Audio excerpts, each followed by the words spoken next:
How to learn a language in just 7 days. Stay tuned.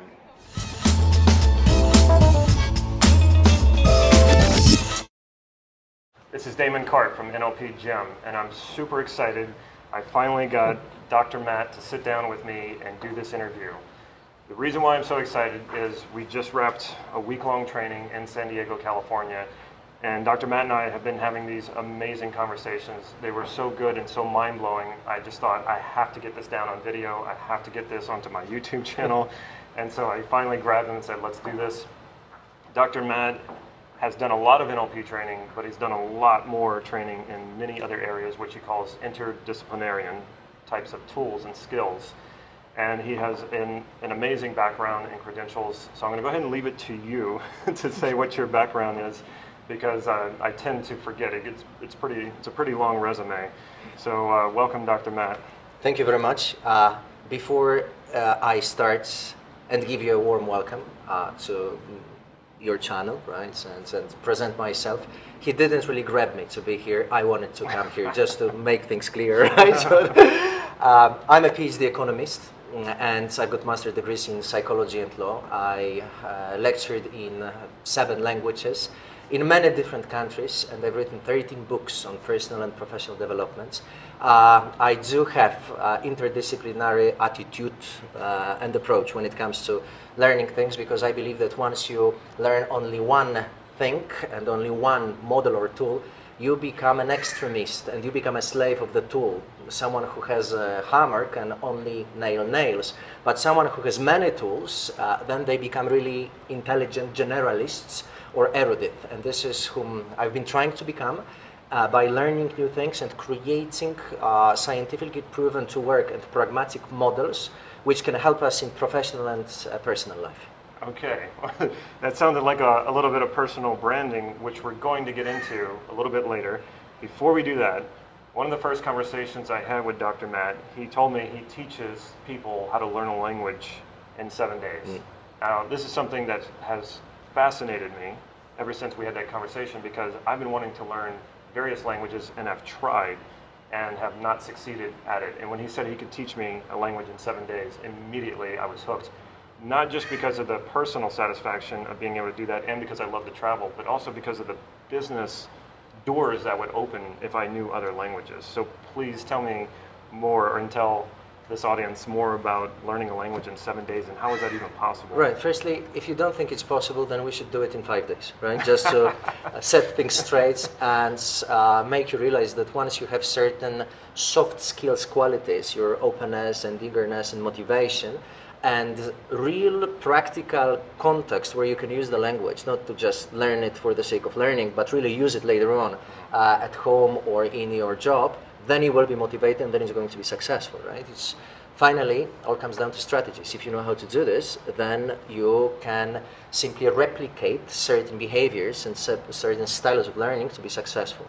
Before we do that and before I go into the content, let's have a presentation and give you some evidence then, right? Because if you're not a believer, then how can we give you this divine knowledge, right? So let's get started with this. Do you know Spanish? I don't. Okay. What if I make a demonstration and prove you wrong?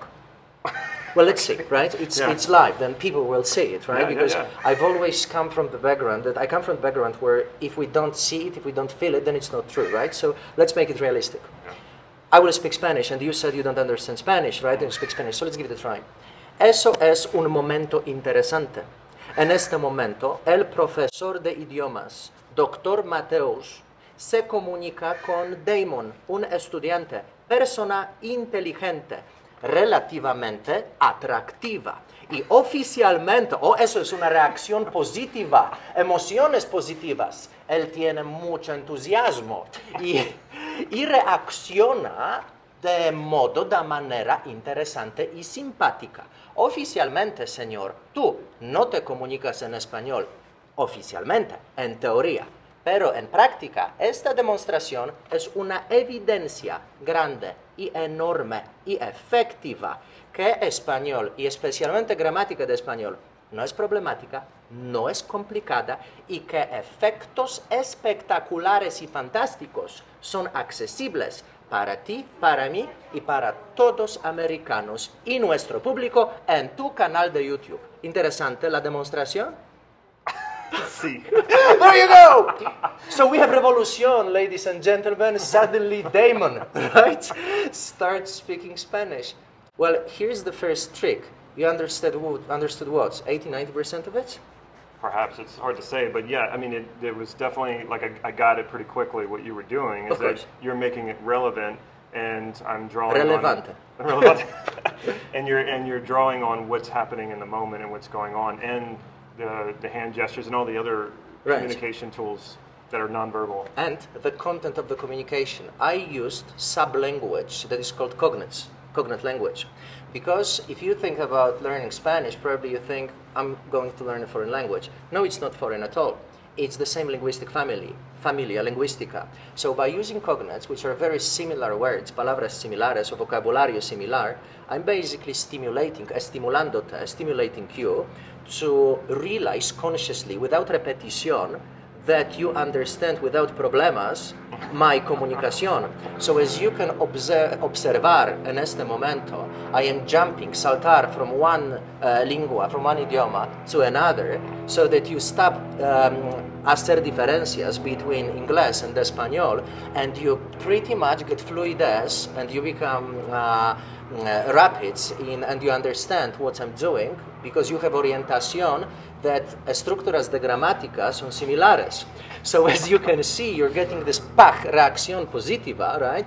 Because tus neuronas, they are estudiando en este momento that there's similaridades between two languages. And once you understand similaridades, instead of learning diferencias and go, oh, this is a foreign language, you realizas that it's not idioma diferente. It's the same idioma, which you just need to Spanish your English in order to start speaking it, because it's based on certain estrategias, which, as you can see, are very effective, right? You should see a reaction right now, right? Well, what I'm realizing right now, because this is the first demonstration he's done this with me. We didn't actually do this. We were saving it for right now. Mm-hmm. It feels like completamente realístico. It feels like all I would be doing is adding to my own vocabulary that I already know. Precisely. Rather than being this whole different foreign thing. You're not adding anything to it. You're changing and transforming what you already know. Basically, you're Spanishing your English. And once you do this, you don't learn a new language. You simply make your English Spanish and you start speaking it, right? Because it's based on one linguistic root. And see, this is revolucionario, right? This concepto. Because people, they think that they will learn a new language. No, they will not, and I can give statistics for this, right? English is 29% Latin, 26% German, and 29% French. In original English, Inglés original, there's only 6% of original English. So basically, English is not English. English are different languages which have been mixed together to create something new, right? Think about this. Roman Empire, they came to British Islands, right? So they came to Britain and they started giving administration and they started giving law and other solutions. And it's not only that they gave tools, they gave language and words with these tools as well. This is how it became international, right? So when I'm using similar words, you realize that you already know this, because Spanish, when it comes to its composure, it's 75% Latin, 10% English, 10% Arabic. So basically, they map across.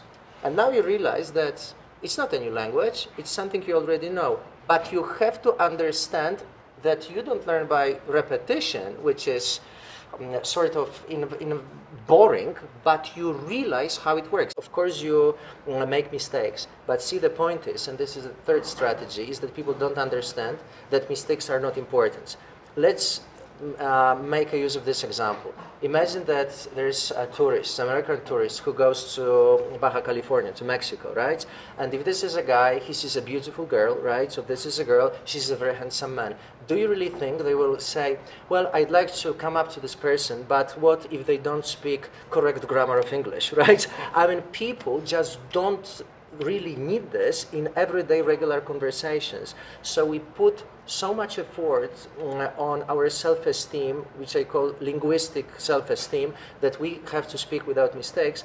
And honestly, even though probably I'm making some small mistakes in English, it doesn't really matter because I know that the content and the information that I have is way more important than the form in which it is delivered. And it happens all the time, especially in the States, considering how many foreigners you guys have here and how many people constantly speak English, which is not original English, talking about native speakers, right? And nobody really bothers because as long as you speak and you are understood and you understand what the others are saying, is fine. This leads us to another aspect and another strategy, which is Pareto rule for linguistics. Do you know how many words there are in English? I think I had known that at one time, but I don't count. I don't know that. Don't count. Yeah. Depending on the source, between 550,000 up to 2 million. It depends how you count it, right? The point is that an educated native speaker of English will know only 25,000 words. Where does this difference come from, right? Because it's basically, it means that you know 5% of the language in which you were born. Well, it's very simple. If you're not a lawyer, you will not know certain vocabulary which is connected with contracts and so on. If you're not a medical doctor, you might not know all the names of body parts, which are quite complicated in anatomy, biology, and so on. If you're not an expert in, I don't know, let's say fishing, probably you don't know all types of hooks they use to catch fish. So basically, it shows us that we don't need to know everything to be able to communicate with everybody, right? Just like you don't need to drive every car on the planet to be able to drive every car on the planet. You just need to drive a few of them. The best would be a big truck, a small car, and some coupe to have orientation of how all the cars are driven. It's the same with linguistics, right? So once you realize that an average educated person knows only 25,000 words, then you go into statistics. 90% of words are come down to 3 maximum 1,000 words that are used. So if I tell you the word beehive, you understand the word, but it's not statistically relevant. But there are some words which I'm not going to say out loud because they are vulgar, but we think, yeah, that's right, this is the word. We all know what they mean, which are statistically relevant. And without the word beehive, you can function and get by in the streets. But if you go somewhere in the US and you don't know F word, then you will not understand the conversation because F word can mean so many things, right? It can be positive, negative, can be used to explain your satisfaction, dissatisfaction, and so on and so on. What does this mean? That if you want to master language, you need to learn what's statistically relevant. Instead of learning 25,000 words in English or in Spanish or whatever, learn 500 words that are used in 80% of situations. Because when you master 80%, you're basically covering the law of hydrodynamics, which is if you want to control the river, you don't focus on elements of water, you focus on the current. If I understand most of what you're saying, this is enough to get by. But if I don't understand most of what you're saying, I will be lost. And this leads us to a very important conclusion. Focus on what's statistically relevant and important. You don't need to understand everything to be able to communicate with everyone in all kinds of circumstances. And those situations are connected with social interactions, food, transportation, travels, family, feelings, numbers, body, accommodation. These are the most basic contexts that we need.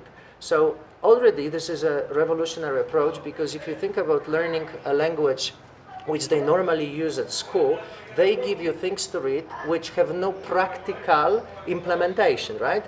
Let's focus on how ants behave in their natural environment. I mean, these are not the words that we use, right?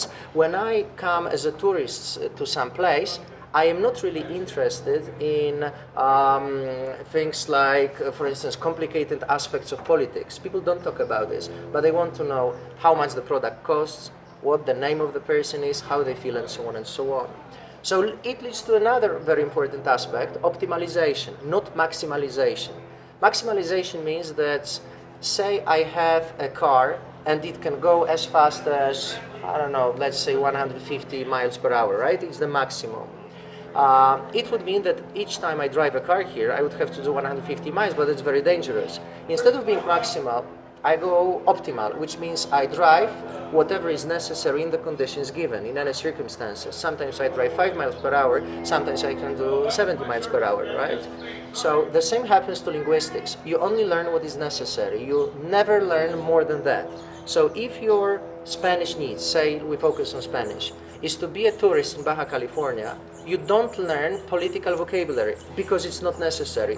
Apart from the fact that it will only create enemies if you talk about politics, because it seems to be a negative topic anywhere you go in the world.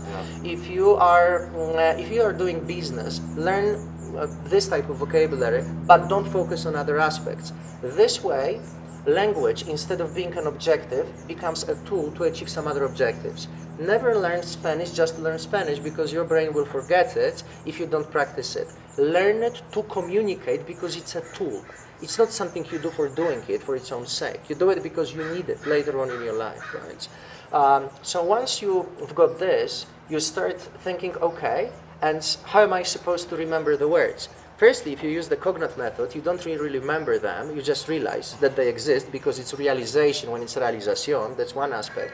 Of course, not everything is like this, right? There's some similarities, there's some differences, but you never learn a singular word.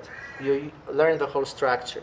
This way, when you, for instance, learn, I go to school and I have a book, you create already certain patterning inside your brain, which is natural and which is definite to happen in a certain context. If you only learn the word I, book, school separately, you will have so much information to remember.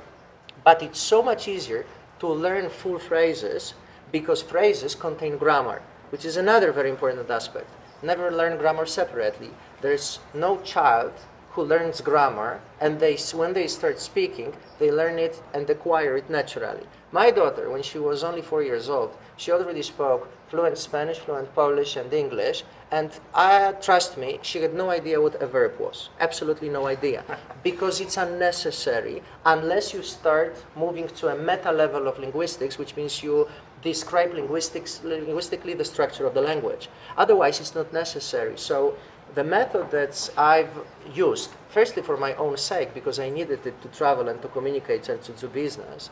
I don't come from the culture where if you use the language, then everybody knows it. It's not like in English, because basically the whole world will learn English because it's so widespread and popular.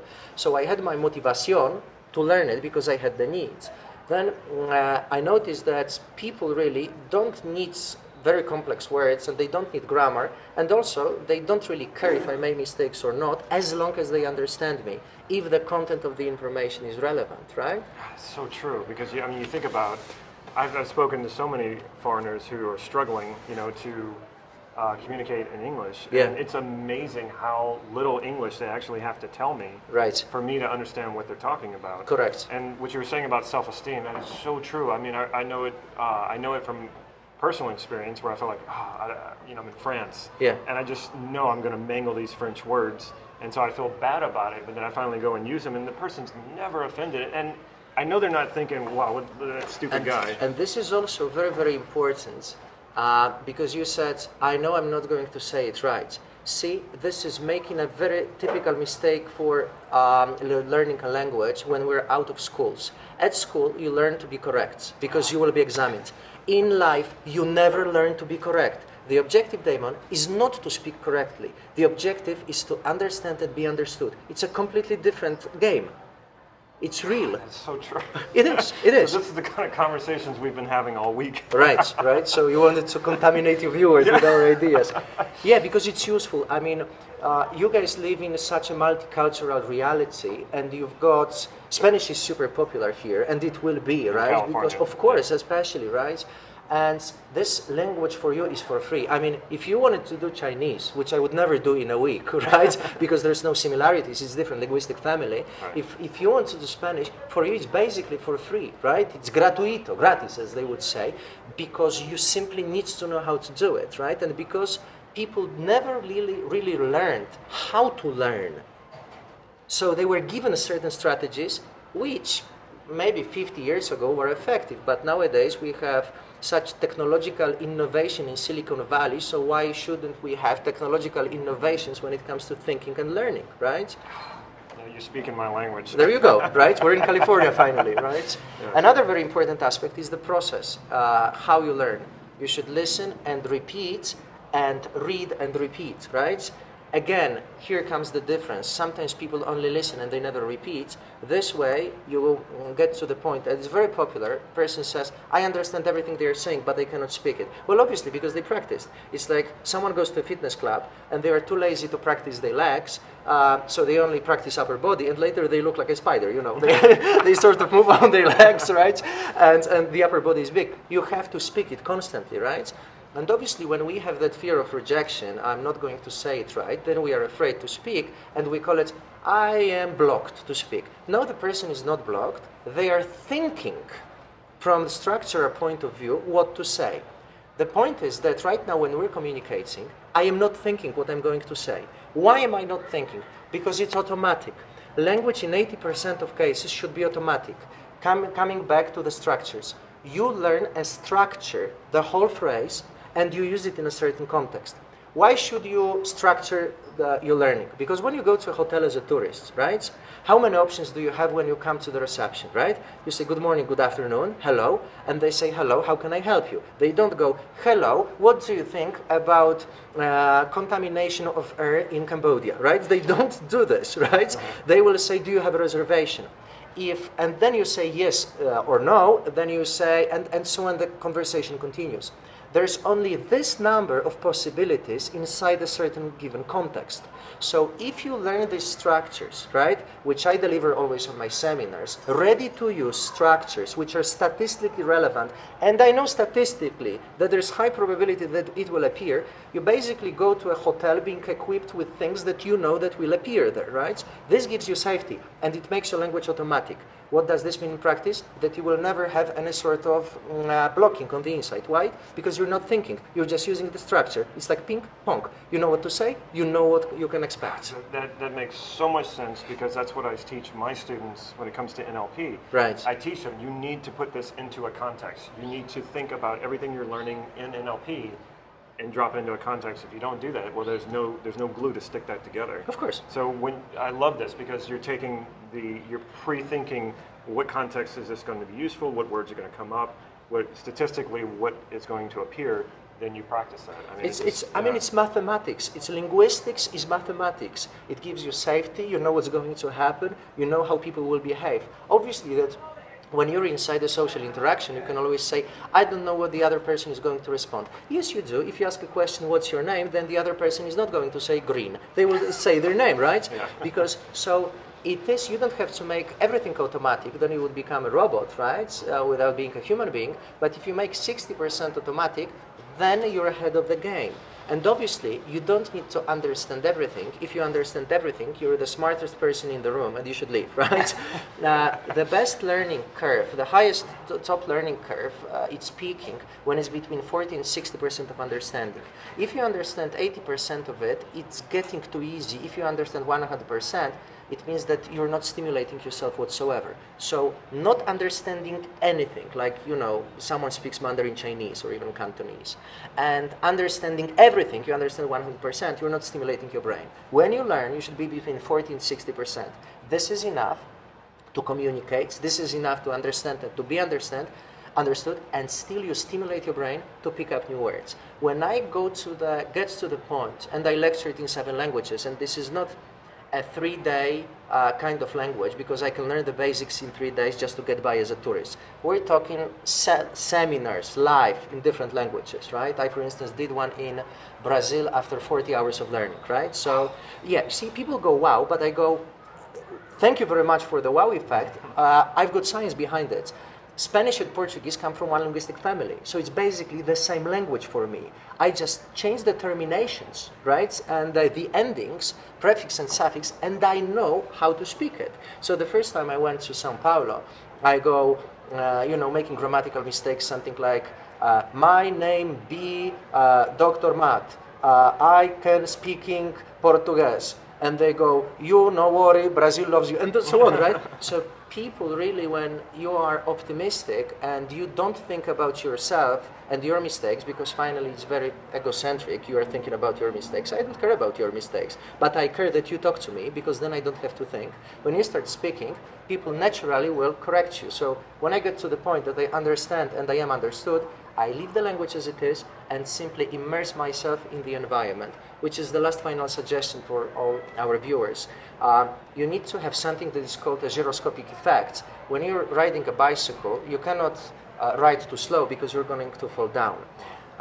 More than 90% of our memory track neurosynaptically is constructed within 24 hours of exposure to the word. So if someone learns twice a week, for instance, Monday and Thursday, they will forget more than 90% of what they learned. So it's nonsensical because they start from the very beginning. You should spend at least 1 hour with the language daily, and the best would be to spend 8 hours. Now, people will automatically protest and say, I don't have that time. I go, yes, you do. You just have to do this unconsciously, just like the child does. For example, you're driving a car, you've got so many Spanish radios here, why not to turn the radio? They will say, but I will not understand. Wrong. You will understand some of it because there's cognates, right? The only language you will not understand whatsoever is something from a completely different linguistic family, like Arabic family or Chinese. Secondly, a child doesn't understand the words neither, then they start repeating them. Adults go like this. If I understand, I will say. Child does it completely differently. Firstly, they say, later they understand, right? Child has no idea when they say, Papa. They don't know what Papa is. They just look at the person and repeat what Mama suggested. This is, if we want to model someone, we should model children, definitely not adults. My daughter, as I was saying, speaks fluently 3 languages, and she's so small. But you can have an adult who goes to school and they say after 10 years, I have no talent. I mean, what talent? Excuse me, right? You mean lack of certain ability how to learn, right? So when people use these strategies and they totally immerse themselves in the language, for instance, turn on the radio, but not in English, but in Spanish. If they sometimes use, for instance, listen to Spanish podcasts, then the brain will be stimulated. And I would coin a phrase that I don't learn a language, my brain does. I create an environment in which it's possible. Wow, okay. Speaking of, a lot of stimulation going on here. Stimulación. Estimulación. Perfect. Okay. I can't wait to take this training. Great, right. Great. My objective now is to bring you to California. Thank you very much. To teach this. I will gladly do so. You know, this is amazing. NLP is about learning and accelerated learning. It's also about linguistics. You know, this isn't directly NLP. This is some of your own creation. Sure. Drawing on many sources and creación individual. It's a never-ending story. I'm sorry, but you see how simple it is. Okay, so we have so many topics to discuss. I could talk with you about this all day, and we have been. I noticed that. So we're gonna end this topic here, unless there's anything that you really wanted to get across about linguistics. Otherwise, we have so many topics to cover. Well, obviously, the whole world is out there for you guys to learn, and out of my experience, because I lectured in 7 languages and I speak 8 at this moment, language, when you learn it, it's not only about the words you use or grammatical structures, it gives you a different personality. For instance, my wife is Mexican. When we quarrel in Spanish because it's more delicate than Polish or Russian, right? So That's wonderful. Yeah. Obviously you have, why are Germans so organized? Because their language is way more organized, right? Why would Russians be so romantic? Because the language is different. Spanish is way more positive than, for instance, Slavic languages. There's certain words which you can only understand if you come from a certain culture. If we take Mandarin Chinese and the word yao, it means want and have to at the same time. In our cultures, people have problems with motivation and they say, either I want to, but because I don't have to, I will not do it, or I have to do it, but I don't like it because I don't want to, right? Chinese don't seem to have this problem because yao means I want to and have to in the same moment.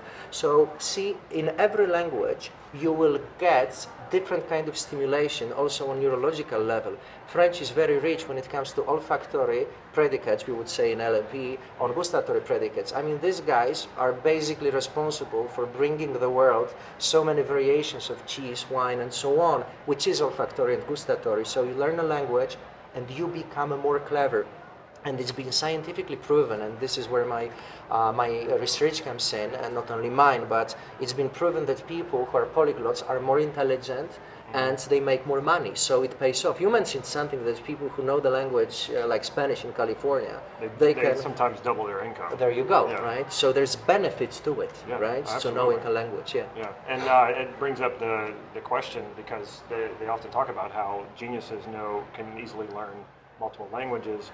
But is it that necessarily, or is it because you're learning multiple languages that stimulates your IQ, which can then bring you to the point of genius, because you're able to think in so many different perspectives, in so many different nuanced ways? Yeah, you know, genius is just a big word which describes very clever strategies. And what's good about strategies is that they are duplicable. What I know, I can give to you as a model, right? And this is what we did today in this movie.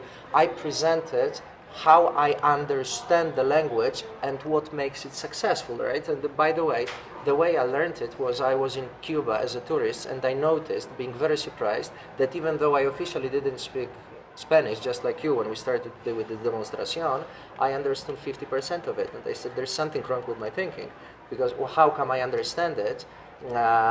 But there must be something more. So I started creating models, and this is how Fast Languages, the system for learning a language within a week, was created.